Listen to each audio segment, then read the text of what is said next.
Bonjour à tous, c'est Gilles, bienvenue sur ma chaîne. Depuis de nombreuses années, la communauté spirituelle nous prépare pour un grand événement qui va laisser le monde complètement dans le chaos et dans la peur. Et on nous a demandé, ça fait des années qu'on nous prépare pour cela, de rester calme et d'assister les autres. Et donc voilà, cet événement, il est là. C'est en train de créer une refonte de la société. Toutes ces choses qui sont dysfonctionnelles vont remonter à la surface. Et donc il faut voir ça comme une bénédiction, de toute manière. Il faut rester prudent, bien sûr, en quarantaine. Face au corona, je l'ai vu, ils me l'ont montré hier, je l'ai vu dans mon troisième œil. Il y a 10 ans, j'aurais vu ça, j'aurais eu peur. Mais bon, là maintenant, ce que j'ai fait, c'est que je l'ai mis dans la lumière violette et je l'ai laissé brûler et puis je l'ai transformé en lumière blanche. Et je me suis dit, autant le faire ça dans tout l'ADN de tous ces microbes. Et, euh, et puis j'ai eu une pensée qui me disait, est-ce que c'est vraiment approprié d'éliminer toute cette maladie du monde? Parce qu'on en a besoin pour évoluer, c'est quelque chose et puis finalement je l'ai fait quand même, et puis j'ai vu cette énergie qui passait dans le monde entier, à la surface de la Terre. C'était une méditation intéressante. Et donc, parce que le corona, c'est le virus ce qu'on appelle un rhume commun, c'est un corona aussi, donc c'est quelque chose qui est pas forcément, qui peut être dangereux, mais qui ne l'est pas forcément, mais qui est extrêmement contagieux, donc mais enfin bon, on n'est pas là pour parler de ça. Ce qu'il y a, c'est qu'on s'est préparé pour l'obscurité, ça fait tellement, notre procédé mental nous prépare pour l'obscurité. Est-ce qu'on peut se préparer pour la lumière? Est-ce qu'on peut se préparer pour la libération? Parce qu'on a pris l'habitude de rencontrer, de faire face à nos démons, mais est-ce qu'on est prêt à rencontrer nos anges? Est-ce qu'on est prêt à vraiment, c'est tout un paradigm shift, c'est vraiment une transformation profonde qui est en train de se passer. Parce que personne n'aime la compagnie de la peur, et la peur, la peur, j'ai lu le mauvais rôle, dans un sens, mais elle est en train de retourner à la maison, voilà, parce elle a servi sa fonction. Maintenant on doit prendre l'habitude de rentrer en compagnie de l'amour. Ce qui est en train de se passer, c'est Saturne, Pluton, Mars et Jupiter en Capricorne qui sont en train de tout bousculer. On avait prévenu, et, euh, et donc savoir, bon, je vais tirer quelques cartes quand même pour voir. Je vais vous saluer, là je sens que c'est des choses absolument extraordinaires qui se préparent. Il faut vraiment rester concentré sur cette libération qui est devant, plutôt que et arriver à voir que tout ça, tout le système est en train de fondre, parce que tout le monde est en train d'essayer de trouver des solutions pour pouvoir maintenir l'ancien système après la crise, mais ils vont pas pouvoir. Donc ça va forcer des transformations qui vont apporter beaucoup de bien aux populations.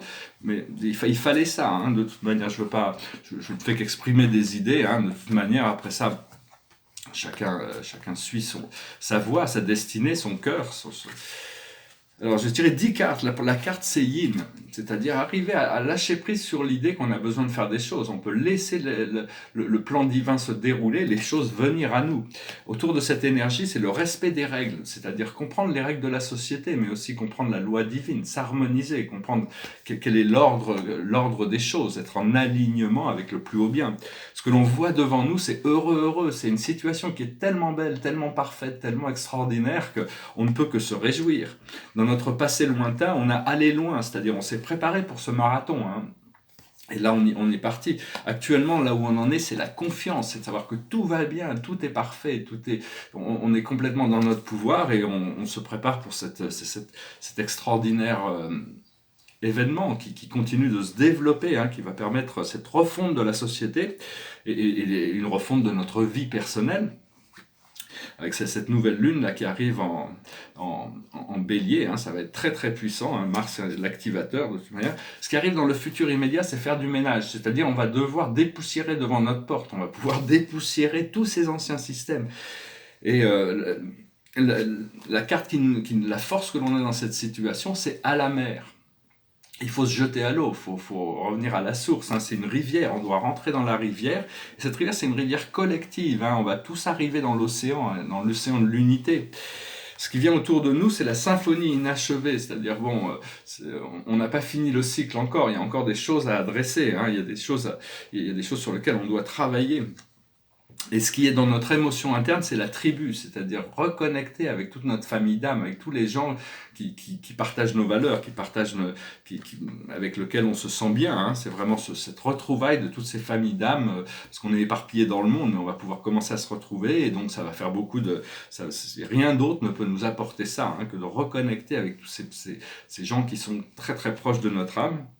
Et l'aboutissant, c'est l'être équitable, c'est d'être harmonisé, d'être honnête, d'être sincère, d'être équitable, que les choses soient en balance. Hein, Donc voilà, hein, ce qu'on voit devant nous qui va se manifester, c'est heureux, heureux. Il faut arriver à accepter que tout est parfait, hein, tout est parfait. Comme disait Spinoza, la vie ne pourrait pas être plus parfaite que ce qu'elle l'est actuellement. À partir de là, on est inspiré pour faire quelque chose qui nous permet encore de l'améliorer. Et donc voilà, hein, je voulais venir. C'est très important dans ce paradigm shift, cette transformation, de se pardonner à soi-même et de pardonner aux autres. Parce qu'il y a des mécanismes mentaux qui génèrent de la peur, et à cause de l'inconnu, des incertitudes à venir, mais ça fait partie du samsara. Et samsara, c'est les griffes de l'impermanence, hein, comme disait Bouddha, mais on peut s'élever au-dessus des choses dans la lucidité. Hein, la lucidité, le but, c'est d'arriver à s'élever au-dessus de ces conflits, ces chaos, hein, pour arriver à trouver cette sérénité. Et toute cette incertitude, tout ce chaos qui est en train d'être généré, c'est juste un signal que tout ce vieux monde dont on ne voulait plus, tout le monde se plaignait, le monde entier se plaignait que ce système ne fonctionne pas, il est en train d'être désassemblé. Donc il faut connecter à ça, la grande rivière, hein, pour arriver au retour. L'appel du retour a été donné. Alors je veux dire aussi, là-haut, ils sont très très actifs. Hein. Je voyais, il a été communiqué que Ashtar, d'habitude, il venait 2 fois par jour pour voir un peu le rapport de progression par rapport à l'évolution de la Terre. Ashtar Command, c'est la police galactique, c'est eux qui supervisent quand même le procédé. Hein. Moi j'ai connu Ashtar en 1993 quand j'ai lu ce livre. Bon, c'est une 3e édition, c'est pas en... Mais enfin, ça m'a ouvert au plan ascensionné de la 7e dimension. J'avais déjà été informé avec d'autres livres qui étaient venus dans ma vie, qui m'avaient permis de connecter à la 5e et 6e dimension. Et là, ça m'a ouvert les portes de cette dimension.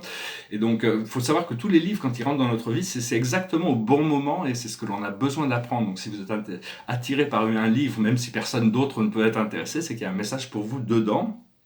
Et donc maintenant, Ashtar disait qu'il reçoit une sorte de rapport sur ce qui se passe sur la Terre, c'est heure après heure. Hein. Donc c'est vraiment, on se rapproche de ce point de contact. Et moi, ce que j'ai besoin, c'est de la simplification et plus d'organisation, hein, d'harmoniser ma vie. Et bientôt, avec cette nouvelle lune, là, ça va être très agréable de pouvoir lâcher prise sur toutes sortes de limitations mentales de l'esprit critique, toutes sortes de vieilles habitudes, toutes sortes d'addictions vont pouvoir se libérer sans avoir besoin de produire autant d'efforts qu'avant. Hein. On est en train de prendre conscience d'une déglobalisation, on a besoin d'être beaucoup plus... autonome, hein, dans un sens, hein, ça nous force à prendre conscience de certaines choses. Et donc voilà, je voulais dire aussi... Oui, donc pour parler de choses un peu plus spirituelles, c'est que la vérité que l'on recherche, c'est la vérité au-delà de la vérité, on recherche la beauté au-delà de la beauté, qui nous amènera dans la bonté au-delà de la bonté. C'est les principes de suprématie qui se rapprochent. Et donc savoir que notre vie est un programme, on va appeler ce programme l'ADN, hein, c'est un programme, et ce programme crée une réalité holographique, le corps physique est un modèle holographique, la planète est un modèle holographique, le système solaire, la galaxie, tout est holographique, hein, donc c'est juste une question de prendre conscience de certains nouveaux... nouveaux pouvoirs, hein, savoir que on va pouvoir connecter, il y a toutes sortes de réactivations cosmiques comme l'étoile de Sirius, l'étoile de Dieu. Et d'ailleurs dans le Coran, Allah dit je suis le seigneur de Sirius. Sirius c'est l'étoile sur laquelle on va trouver notre orbite, on va s'intégrer dans cette fréquence dimensionnelle supérieure. Des fois, il faut accepter les révélations. Hein. C'est un philosophe qui s'appelait Pascal.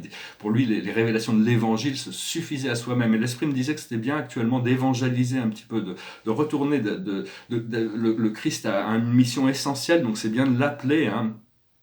Bon, Pascal, il est connu surtout, parce qu'il il acceptait les révélations comme suffisantes. Hein. Il avait découvert le pouvoir omnicentrique, on parle un peu de philosophie, de Dieu. C'est-à-dire, on croyait à son époque, on croyait que Dieu n'existait que dans les églises, alors qu'il était partout, hein, pour Pascal. Et donc, c'est une des idées remarquables qu'il a exprimées. Il a aussi exprimé une idée, c'est que la plupart des problèmes du monde viennent du fait que l'homme ne peut pas se tenir assis tranquillement dans sa chambre sans rien faire. C'est qu'il a toujours besoin d'aller. Il pensait que c'était une des solutions, c'est la méditation, hein, revenir déjà au XVIIe siècle. Bien sûr, il y a le pari de Pascal, il vaut mieux croire, au cas où il y a un Dieu, il vaut mieux croire en lui, ça aide, que pas y croire. Et puis il avait aussi inventé la calculatrice, qui a été après perfectionnée par Leibniz. Et ouais, bon, je veux pas trop rentrer là. Je voulais aussi dire par rapport à l'écologie que la mère Terre la mère Terre a subi beaucoup d'abus. Hein. Il y a ce programme MeToo qui dénonce tous les abus sur le divin féminin, mais la planète aussi. Hein, elle doit dénoncer son port, elle doit dénoncer toutes ces organisations qui sont vraiment néfastes et négatives. Hein, et plus particulièrement le complexe militaire industriel. Hein, c'est vraiment la source de la plus grosse pollution. Et enfin maintenant on se retrouve un petit peu de toute manière, il y a des choses qu'on doit faire face, parce que par exemple les grosses institutions que tout le monde regarde au niveau économique comme Goldman Sachs a toujours été donné officiellement comme consigne aux pharmaceutiques de ne pas travailler sur des cures parce que c'était pas du tout profitable. Et maintenant ils se retrouvent un peu coincés parce qu'ils n'ont pas travaillé sur des cures, ils ont suivi les consignes de Goldman Sachs, et donc toutes ces compagnies américaines là ils se retrouvent un peu face à eux-mêmes. Hein. Donc voilà, je vais retirer quelques cartes. Et parce que bon, on considère que la santé en France, hein, déjà, ou même beaucoup, que la santé est un droit naturel. Hein. Tout le monde a droit à la santé, comme l'éducation. C'est quelque chose qu'en France on considère. Mais on n'a pas. Ce qu'on va rajouter, c'est le droit d'avoir un toit. Hein. Ça fait partie des droits naturels. Et donc c'est des choses qui vont arriver. Hein. Ça fait partie des essentiels de la vie. Et on est vraiment dans le grand événement. Il faut rester au centre de l'ouragan, hein, comme s'il y avait un cyclone autour de nous. Hein. Et calmer les situations. Et je voulais oui, parce que bon, il faut savoir que le corps mental parlait un peu de Descartes. Descartes, il doutait de tout sauf de l'existence de Dieu. Et ce qui a été retenu de Descartes, c'était, parce qu'en France on est très cartésien, c'est je pense donc je suis. Mais en réalité, tout ça, c'est une fausse croyance. Hein, on n'est pas parce qu'on pense. Mais cela dit, le Bouddha a dit, on pense, on devient ce que l'on pense. Donc choisissez vos pensées, choisissez de vous tourner vers la lumière, de vous tourner vers les anges, de plus en plus. Hein,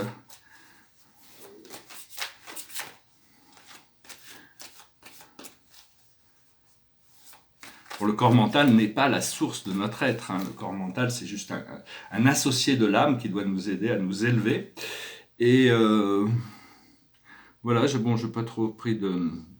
Enfin bon, j'espère que vous passez ce temps de quarantaine volontaire, que ça se passe bien, que bon, c'est juste une question d'organisation, de préparation. Hein. Tout ça, c'est des moments de préparation pour ce qui arrive. On va avoir besoin d'être beaucoup plus actifs dans le monde. Hein.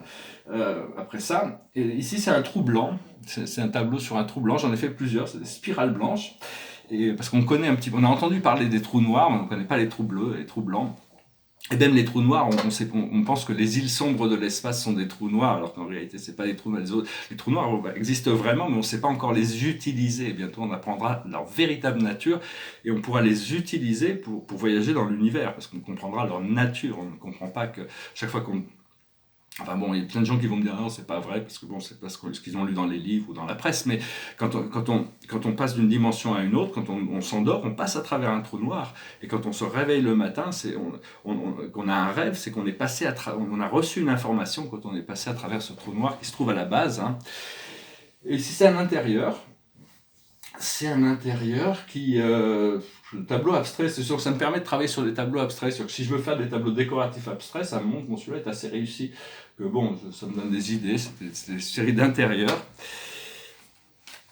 Et donc voilà, hein, il suffit de s'aligner, hein, savoir que Dieu est le Seigneur vérité, et le Seigneur vérité, et appeler ce Seigneur vérité, et de connecter avec cette vérité transcendantale. De plus en plus, on arrive à ouvrir notre esprit, et pouvoir se relaxer aussi, il n'y a pas de pression, hein. Les choses viennent quand elles doivent venir. Alors, la plus haute sagesse pour nous aujourd'hui, c'est la chevalerie, c'est-à-dire être courageux, avoir son armure si nécessaire, de protection, pouvoir défendre des valeurs, rester connecté sur ce qui est vrai. Au départ, la chevalerie, les Templiers, c'était des gens qui défendaient la voie spirituelle, hein, défendaient c'était comme un chevalier Bayard, sans peur et sans reproche. Ce que l'on doit comprendre, c'est le bébé, c'est la renaissance. On est en train de renaître, hein, il faut permettre cette naissance en douceur. Ce que l'on doit faire, c'est la mère, on doit s'abandonner dans cette mère terre, c'est Sophia, la mère de l'univers, le grand esprit de l'univers, le Saint-Esprit est toujours là. C'est juste une question de s'aligner avec le côté réceptif du réceptif. Et l'aboutissant, c'est les arts, beaucoup de créativité, beaucoup de nouvelles idées, beaucoup d'inspiration, beaucoup d'utiliser les arts pour faire évoluer les choses. Donc voilà, je vais chanter une chanson, je n'ai pas les paroles, donc je vais quand même la chanter juste pour finir.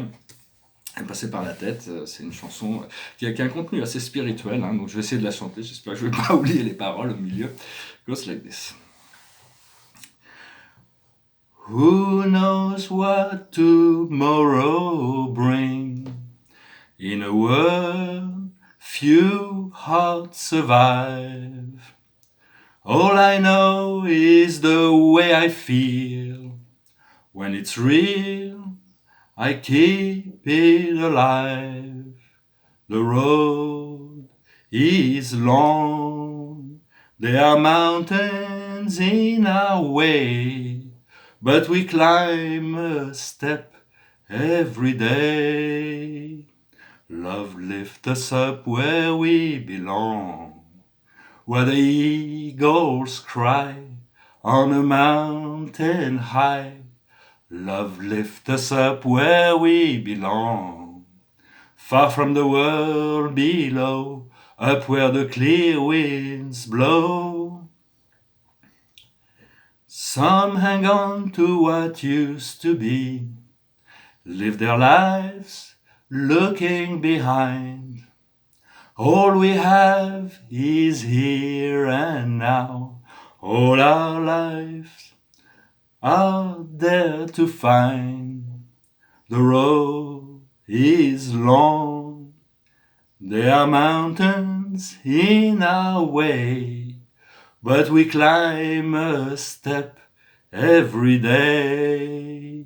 Love lifts us up where we belong, where the eagles cry on a mountain high. Love lifts us up where we belong, far from the world we know, where the clear winds blow. Time goes by, no time to cry. Life's you and I, alive today. Love lifts us up where we belong, where the eagles cry on a mountain high.